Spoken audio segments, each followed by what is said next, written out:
Pour écrire un seul vers, il faut avoir vu beaucoup de villes, d'hommes et de choses. Il faut connaître les animaux. Il faut sentir comment volent les oiseaux et savoir quels mouvements font les petites fleurs en s'ouvrant le matin.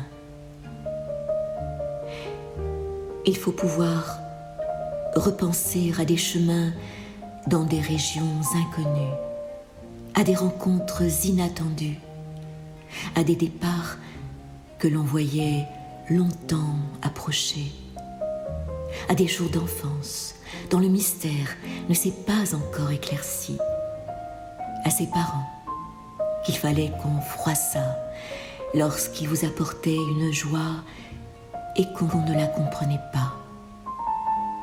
C'était une joie faite pour un autre, à des maladies d'enfance qui commençaient si singulièrement, partant de profondes et graves transformations, à des jours passés dans des chambres calmes et contenues, à des matins au bord de la mer, à la mer elle-même, à des mers, à des nuits de voyage qui frémissaient très haut et volaient avec toutes les étoiles.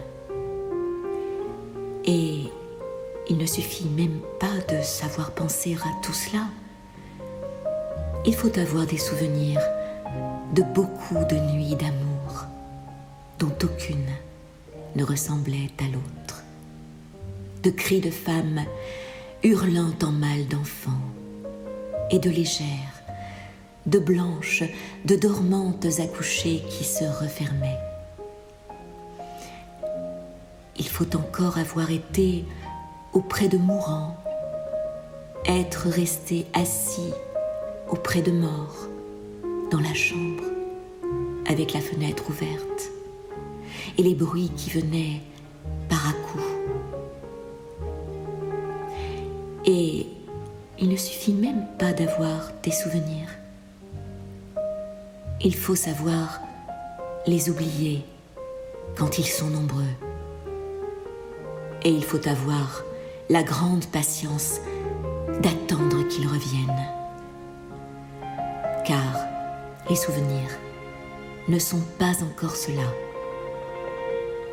Ce n'est que lorsqu'ils deviennent en nous sang, regard, geste, lorsqu'ils n'ont plus de nom et ne se distinguent plus de nous.